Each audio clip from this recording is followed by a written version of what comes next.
voulez connaître la vie dans toute sa profondeur, les opinions des autres ne devraient rien signifier. Pour vous, mesdames et messieurs, bonjour à tous, bon réveil matinal et bienvenue sur Fana Souba, votre rendez-vous matinal d'information et de divertissement sur Esaïe Télévision. Très heureux de vous retrouver encore une fois ce jeudi à suivre d'un instant à l'autre Boulot Info avec Elisabeth Iladia au sommet de ce matinal.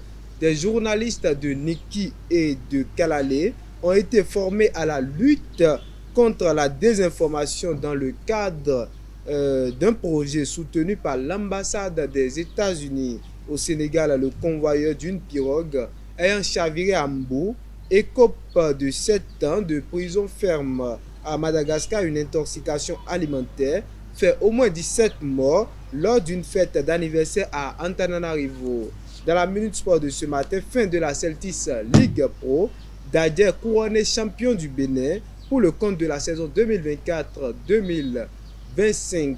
Charlemagne Azon Intodé s'apprête, autant pour moi, à rejoindre le club finlandais, le Real de Madrid, accroché par Al Hilal lors de son entrée en liste pour la Coupe du Monde des clubs. Après Boulot Info et la Minute Sport, on va rebondir avec l'astuce santé pour ce matin.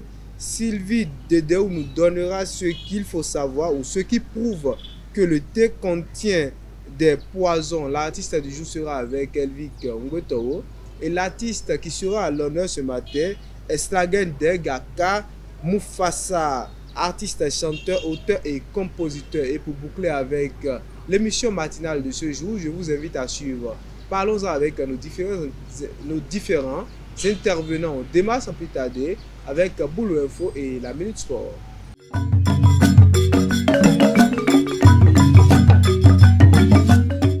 Boulot Info, c'est avec vous Elisabeth Iladia. Bonjour. Bonjour Midine. Bonjour à toutes et à tous et bienvenue dans Boulot Info. Lancé à Niki et Kalale, le projet sous nom NERA vise à renforcer les capacités des journalistes face à la désinformation et à l'extrémisme violent. Financé par le gouvernement américain, ce programme a permis aux professionnels de Souti Dera FM et Gbassi FM de se familiariser avec les outils de fact-checking. Les participants satisfaits s'engagent à produire des contenus plus fiables pour mieux servir leur communauté. Boycon se classe 25e au plan national avec une note de 84,06 sur 100 à l'issue de l'audit 2023 du FADEC, un fonds destiné au développement local.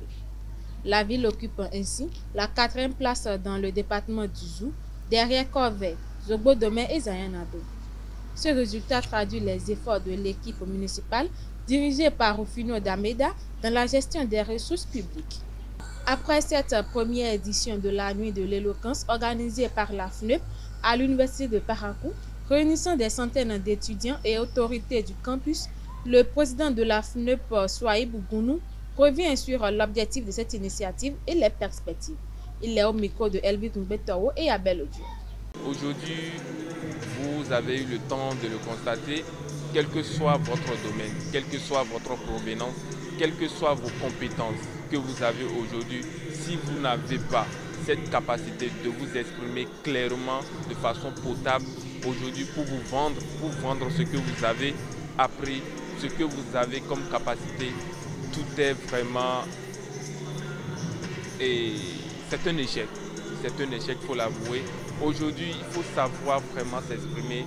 C'est très très primordial. Dans nos universités, dans nos écoles, etc., nous n'avons pas encore eu cette chance d'avoir des unités d'enseignement qui abordent ce sens-là. Et la FUNEP a déjà fait le premier pas pour montrer que c'est possible. Nous pouvons mettre ces formations ou bien ces unités d'enseignement dans nos différentes écoles, universités, etc. pour donner en quelque sorte les outils qu'il faut. Aujourd'hui, il ne s'agit pas de se focaliser sur les capacités académiques. Il faut aussi penser aux outils de maîtrise de soi, de la gestion du stress et de la prise de parole en public. Voilà, donc la FUNEP a fait un premier pas pour donner les armes qu'il faut aux différents participants demain pour qu'ils puissent être en mesure de vendre leur capacité, d'exprimer toute honnêteté ce qu'ils ont dans le ventre. En parlant de pesticides, nous allons déjà les former. Les participants qui ont pris part à cette formation, nous allons déjà les accompagner à travers des formations beaucoup plus spéciales, en collaboration bien sûr avec notre partenaire Aroua International Benin, les accompagner pour qu'ils puissent devenir les leaders qu'on rêve d'eux, pour qu'ils puissent devenir des produits finis de l'université de Parakou, qu'ils soient agronomes, sociologues ou encore économistes à la flash, qu'ils puissent être en mesure de prendre la parole en public et que ce soit à un événement ou encore à une autre activité pour s'exprimer clairement. L'approche des grandes vacances scolaires, l'ONG FEGAD lance une initiative inédite à Parakou, Voix des enfants, Voix d'espoir. Un programme éducatif et ludique destiné aux jeunes de 8 à 15 ans pour développer leur expression orale, leur faire connaître leurs droits et renforcer leur confiance en eux. Au micro de Moudine Lawani et Eric Mbetoro, suivez les détails de cette activité qui mise sur la parole comme levier de développement, d'épanouissement autant pour moi pour les enfants. Voix des enfants, Voix d'espoir, c'est un programme de formation initié par FEGAD ONG qui consiste à créer un espace sécurisé et valorisant pendant les vacances pour que les enfants puissent apprendre à mieux s'exprimer en public, mais également à connaître leurs droits, leurs responsabilités citoyennes, mais également à être initiés au système juridique béninois, c'est-à-dire déjà à leur âge connaître les infractions, les sanctions prévues et les juridictions compétentes. Cela nous permet d'avoir des citoyens responsables à l'avenir. Nous avons constaté que la plupart des fois, quand on veut parler de la promotion, on se base surtout sur la femme. Et le développement aussi concerne un enfant. Parce qu'un enfant, l'enfant d'aujourd'hui est le grand de demain. Donc, pour qu'il participe au développement futur, il est très nécessaire de l'initier aujourd'hui à certaines choses, comme, comment dit-on, la prise de parole en public, la maîtrise de ses droits, des lois et des institutions de son pays. La formation va durer 6 semaines à raison de 2 séances par semaine, ce qui fait au total 12 séances de formation. Les modules de formation, ici nous avons l'oratoire, nous avons droits et devoirs des enfants, nous avons le système juridique béninois, en plus le concours d'art oratoire. Les formateurs de l'activité sont nombreux parce qu'il s'agira de plusieurs modules. Et il s'agira des coachs en art oratoire, il s'agira des magistrats, il s'agira des personnes qui maîtrisent en fait le système juridique, qui exercent déjà. Les frais d'inscription s'élèvent à 2 000 francs et les frais de formation qui s'élèvent à 8 000 francs, donnant droit à un bloc-notes, t-shirt, un stylo, le code de l'enfant, l'attestation de fin de participation et la restauration. Nous invitons les organisations locales et les institutions, que ce soit des entreprises, des personnes ressources, à accompagner cette initiative que nous allons mettre à la face du monde. Les enfants sont l'espoir de demain et s'ils arrivent à maîtriser ces choses-là, je pense qu'on peut compter sur eux pour un avenir meilleur. Je voulais donner un peu de conseils à nos parents de vite se manifester pour les inscriptions. C'est très important. L'avenir de nos enfants est plus meilleur parce qu'on doit chercher l'avenir de nos enfants. Hors de nos frontières, au Sénégal, Cheikh Sall, convoyeur de la pirogue qui avait chaviré en septembre au large de Mbour, a été condamné à 7 ans de prison ferme pour homicide involontaire, trafic de migrants et mise en danger de la vie d'autrui. Malgré le pardon des familles des victimes dont il faisait lui-même partie, le juge a souligné la gravité exceptionnelle des faits. Plusieurs associations saluent cette décision et espèrent qu'elle servira d'exemple pour dissuader d'autres passeurs. 17 étudiants ont perdu la vie et une quarantaine d'autres ont été hospitalisés après une intoxication alimentaire survenue le 14 juin lors d'une fête à Antananarivo. Les autorités malgaches ont lancé une enquête sanitaire tandis que la salle de réception a été fermée pour absence de licence. L'affaire suscite une vive indignation sur les réseaux sociaux où les appels à la transparence se multiplient. C'est tout pour Boulot Info de ce matin. Merci de nous avoir suivis. Merci à vous Elisabeth Iladia pour l'actualité matinale. Chers internautes, la Minute Sport, c'est avec Elvic Umbeto.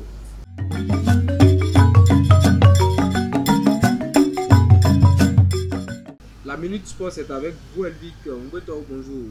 Bonjour Mouldine Lawani. Internautes des Aéro Télévision, bonjour.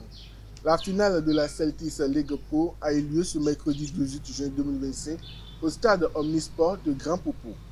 Face à Coton FC de Ouidah, le club d'Aplaroué s'est imposé au tir au but.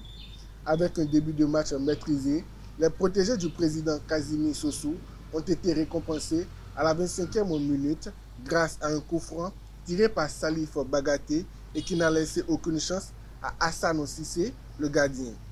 Score à la pause, 1-0 pour Dadje FC. Au retour des vestiaires, le club de Ouidah a pris le jeu à son compte et va réussir à revenir au score en toute fin de jeu suite à un penalty transformé par Emmanuel Henry. 1-1 comme score final. Place a été donc faite à la fatidique épreuve des nerfs. Dans cet exercice, les poulains du coach Yaya Kone l'ont emporté 5-3. Vice-champion la saison dernière, Dadje FC décroche donc son premier titre des champions du Bénin et entre encore plus dans l'histoire du football béninois. Coton de son côté cède sa couronne après 3 titres d'affilée. Dadje FC va représenter le Bénin en Ligue des champions de la CAF alors que Coton de son côté va jouer la Coupe de la Confédération de la CAF la saison prochaine. Après la finale tant attendue de la Celtics League Pro, ce qu'il faut retenir est que le champion du Bénin, qui est Dadje FC, a reçu un trophée, des médailles, 20 millions de francs CFA et est qualifié pour la Ligue des champions CAF. Coton FC, qui est désormais vice-champion du Bénin, a reçu comme récompense des médailles, 10 millions de francs CFA et est qualifié pour la Coupe CAF. Enfin, Moussa Maïyaro, qui est le meilleur buteur de la saison 2024-2025 avec 20 buts au compteur, a reçu 1 million de francs et un trophée. Le jeune défenseur central béninois Charlemagne Assoni Todé s'apprête une nouvelle fois à changer d'air. Mais cette fois-ci, hors d'Israël, qu'il a connu en juillet 2024 avec une première signature avec Hapoel Petah Tikva avant de rejoindre Hapoel Acre lors du dernier mercato hivernal. D'après une source de 229 foot, le joueur passé par l'US Kraké, Laswo et Dadje FC est actuellement en Finlande pour franchir un nouveau cap de sa jeune carrière. Après avoir brillé au sein d'Hapoel Acre, où il a su s'imposer comme un élément essentiel du dispositif défensif du club israélien, avec un total de 16 matchs pour une passe décisive durant la seconde moitié de la saison 2024-2025, le jeune défenseur central de 23 ans est donc en attente de nouveaux challenges pour la saison prochaine. Pour la grande première de Xabi Alonso sur le banc, avec les débuts de Trent Alexander-Arnold et Dean, le Real Madrid n'a pas su faire mieux qu'un match nul face à Al Hilal. Gonzalo Garcia avait ouvert le score, mais un penalty transformé par Ruben Neves a remis les deux équipes à égalité. Score final 1-1 et le prochain rendez-vous des Merengues, c'est le dimanche face à Pachuca. Et pour boucler la Minute Sport, pour l'Euro U20, les nations qui joueront les quarts de finale sont officiellement connues. L'Espagne affrontera l'Angleterre, le Portugal fera face aux Pays-Bas, l'Allemagne jouera contre l'Italie et le Danemark se frottera à la France. L'Euro U21 se déroule en Slovaquie et les quarts de finale auront lieu ce week-end. Les demi-finales sont prévues pour mercredi prochain et la finale se jouera le samedi 28 juin à Bratislava. C'est tout pour la Minute Sport. Merci à vous Elvic Umbeto pour l'actualité sportive de ce matin, chers internautes. Sylvie Dedeu pour l'astuce santé.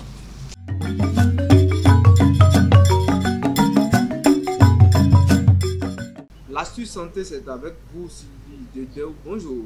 Moudi Lawani, bonjour. Amis internautes de Aéro Télévision, bonjour et bienvenue sur la rubrique Astuces santé. De nombreuses marques de thé contiennent des substances nocives pour la santé. Pesticides interdits, glyphosate, poils de rat, insectes, plastique. Ce qu'il faut retenir, le thé n'est jamais lavé. Le théier pousse dans des zones humides favorables aux parasites. Pour les éliminer, les producteurs utilisent des pesticides qui restent sur les feuilles car celles-ci ne sont jamais lavées avant d'être mises en sachet. Présence de pesticides interdits. L'étude de 60 millions de consommateurs a révélé 16 substances problématiques dont 48 étaient testées. Des pesticides interdits en France et en Europe ont été retrouvés dans 8 échantillons. Les thés verts sont les plus contaminés. Le thé vert menthe, Cotterley, contient 4 résidus non autorisés.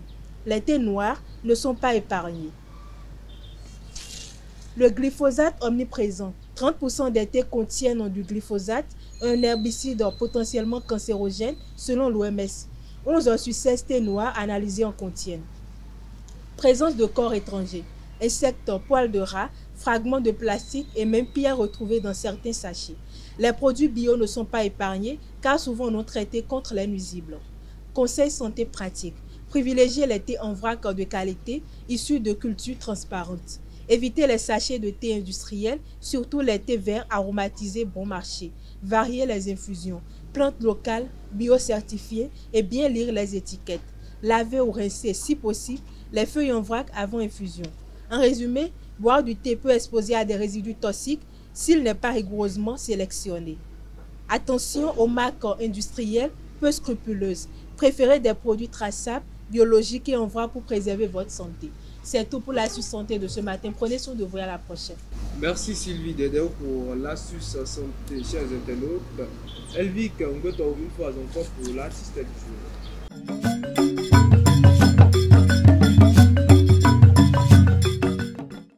L'artiste du jour, c'est également avec vous, Elvic.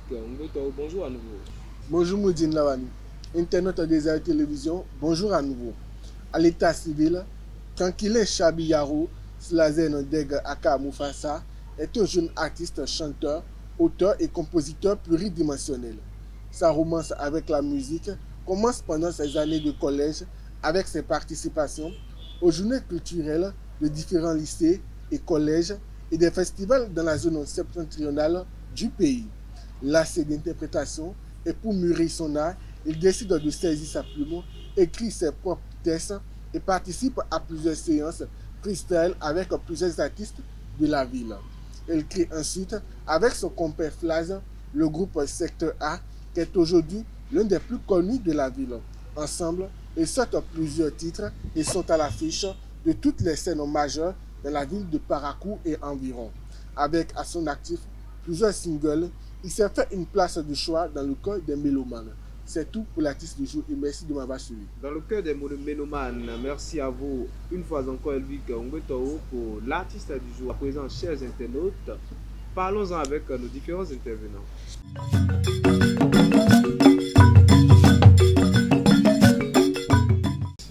Parlons-en, c'est avec vous, Sylvie Dedeo. Bonjour à nouveau. Bonjour à nouveau, Maudit.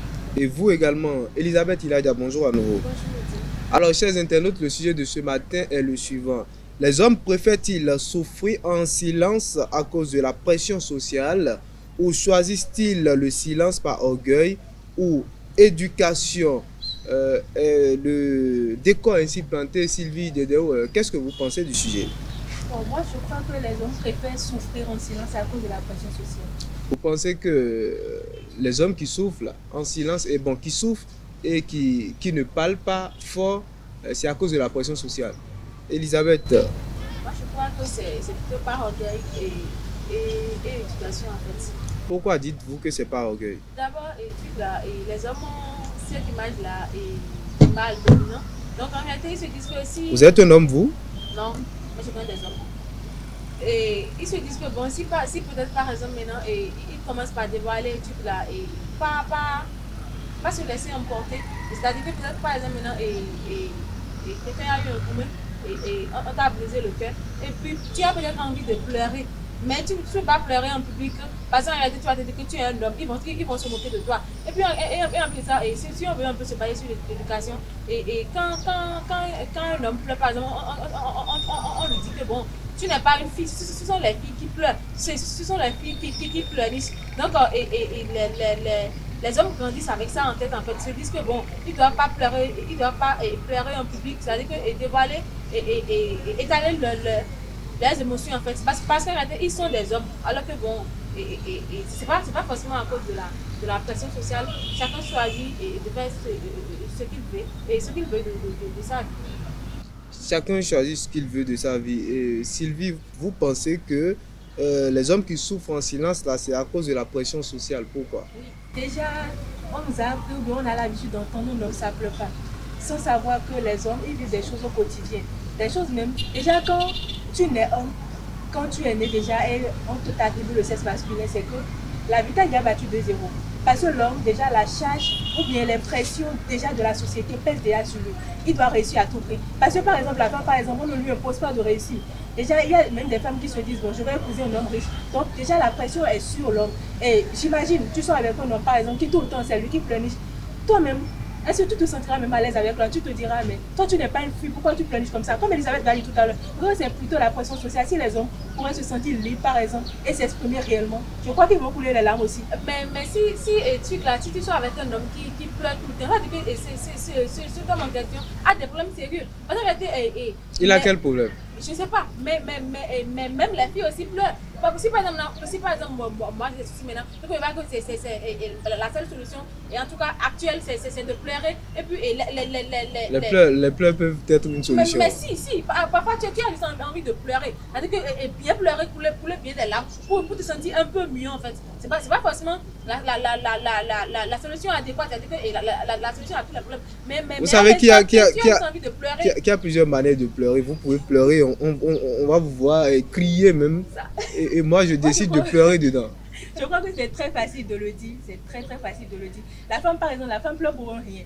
On te demande, par exemple, des fois, même tu es en mauvaise humeur, on te demande pourquoi tu dis. Mais je ne sais pas, je me suis mal réveillée aujourd'hui, par exemple. Tu restes à même. Il y a des larmes qui courent alors que tu ne sais même pas ce que tu as. Imagine un homme, par exemple, qui pleure tout le temps comme ça avec qui tu es en relation, par exemple. Je crois plutôt que tu ne serais pas d'accord avec cela. Non, c'est très facile de le dire. Avec un homme qui, je ne sais pas trop, qui cache ses sentiments. C'est-à-dire qu'il a même des soucis au boulot, même personnel. Et puis, il se dit que bon, s'il ne commence pas par débattre ses soucis maintenant, soit tu ne commences pas à dire que bon, j'ai essayé ça, et tu vas commencer par le juger. Je crois que cet homme-là doit chercher une autre copine en fait. Non. La plupart des temps, Elisabeth, la plupart des temps, ce n'est pas pour que vous jugez ou pas. C'est parce qu'il se dit que c'est lui qui doit tout porter sur lui. C'est ça, je dis en fait, c'est l'éducation masculine en fait. D'où la pression sociale. Non, pas la pression sociale. Vous dites tout à l'heure au début que si je décide de ne pas pleurer, on dit l'homme ne doit pas pleurer. Donc, même quand j'ai un souci, je ne dois pas pleurer. C'est social. Pas forcément, c'est parce qu'en réalité, vous avez grandi avec cette mentalité en fait. C'est pas forcément social. Parce qu'en réalité, si peut-être maintenant, c'est pas, si vous mettez peut-être un souci maintenant. Quand tous les hommes grandissent avec les, je sais pas, hein, les mêmes valeurs culturelles ou les mêmes valeurs ou bien les mêmes visions, ça veut dire qu'on est tous orgueilleux. Non, en fait c'est pas tous les hommes. Parce que je connais de par exemple. Qui pleurent bien.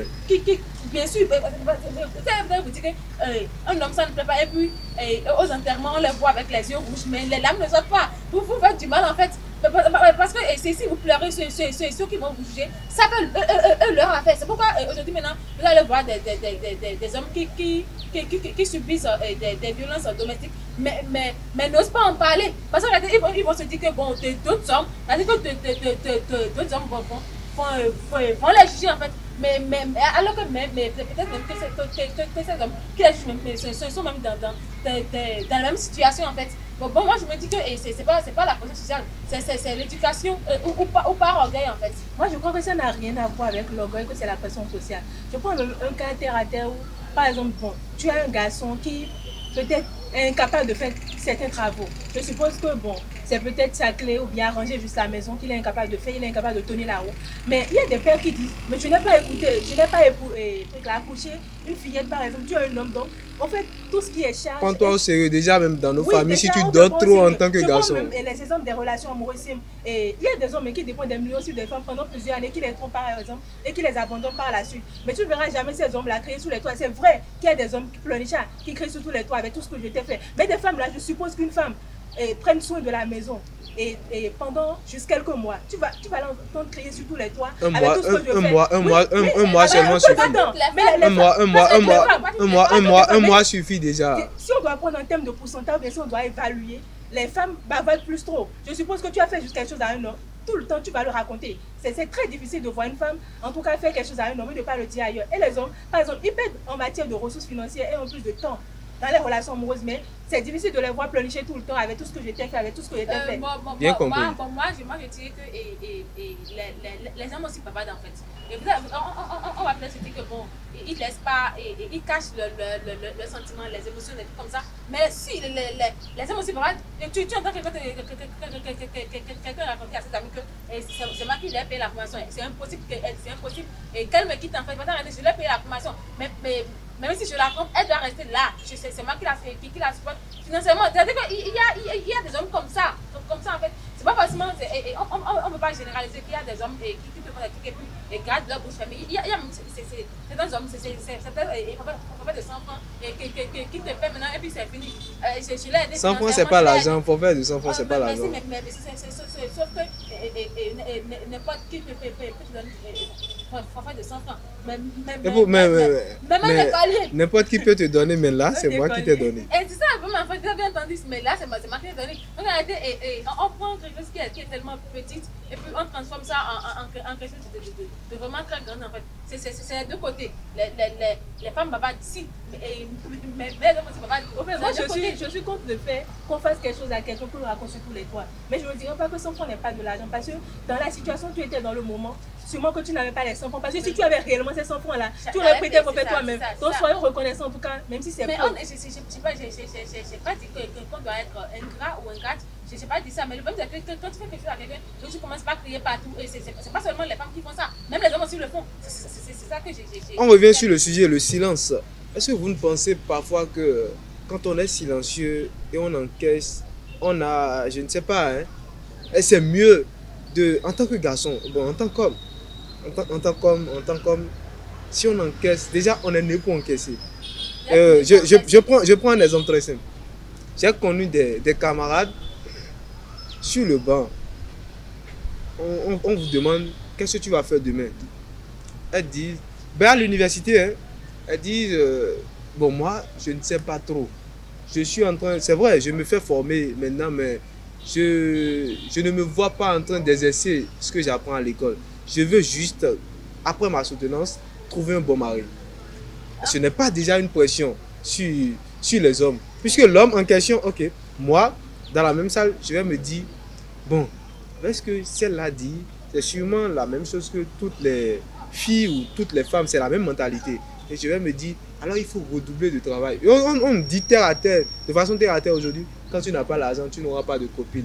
Et quand tu n'as pas l'argent, ils vont shipper ou bien ils vont choper ta copine. En fait, moi, je dis pas qu'il y a quelque chose que vous ne comprenez pas. Le monde a évolué. Et même maintenant, dans cette génération, maintenant, je crois que c'est rare de voir un homme qui va épouser une femme qui ne sait rien faire de ses 10 doigts. C'est-à-dire que même le sel de vaisselle, c'est toi qui dois donner l'argent. Et pour qu'on paye ça à la maison, c'est-à-dire que tu ne veux pas être malade et puis ne pas aller travailler. Tout le monde sera famille à la maison. Donc, je crois que maintenant, c'est tellement rare de voir un homme qui va accepter d'épouser une femme qui ne sait rien faire de ses doigts. Tu peux étudier et puis ne pas faire de travail, mais peut-être tu as un petit commerce à côté. C'est autre chose, mais tu veux être femme au foyer et ne rien faire rester à la maison. C'est même Je vais. Et pour finir, hein, Sylvie, on dit, je ne parle plus à Elisabeth, on dit souvent, il y a, je ne sais pas, hein, l'opinion populaire dit, la femme, quand elle est née, de tel âge à tel âge, quand elle est petite, elle est toujours une fille, les parents s'occupent d'elle. De tel âge à tel âge, je dirais de 20 ans à 25, bon, à 30 ans par là, son copain prend soin d'elle. Je ne sais pas, de 30 ans à 60 ans, ses enfants surtout prennent soin d'elle. Voilà, la femme, elle est née pour qu'on prenne soin d'elle. Et l'homme, lui, il est toujours là. C'est vrai, je suis d'accord avec vous. Déjà, quand tu es femme, j'ai l'impression que 60% de tes problèmes sont résolus. Quand tu es femme, et déjà, quand tu es femme belle, c'est que genre, tu as toutes les choses qui t'accompagnent. Et quand tu es homme, déjà, tu es déjà en moins, quoi. tu es battu de zéro parce que déjà tu dois te battre. Et même, je prends les ensembles, même dans les sociétés aujourd'hui par exemple, même il y a des endroits, les postes de secrétaire autant, on exige forcément des femmes parce que déjà quand il y a une femme dans l'entreprise par exemple qui accueille, ça attire les clients. C'est très rare de voir des hommes par exemple qui sont secrétaires dans une entreprise ou bien à l'accueil, et tout comme ça. Donc, déjà, pour certains même c'est comme une abomination, même si ça ne devrait pas être le cas. Merci Sylvie Dédéo, le temps est écoulé, merci Elisabeth. Il a déjà, je ne refuse pas. Je ne refuse pas. Merci à vous, à tout et chacun de vous, d'avoir pris part ce panel, chers internautes. Je rappelle, le sujet est le suivant. Les hommes préfèrent-ils souffrir en silence à cause de la pression sociale ou choisissent-ils le silence par orgueil ou éducation? Merci pour l'écoute. À très bientôt.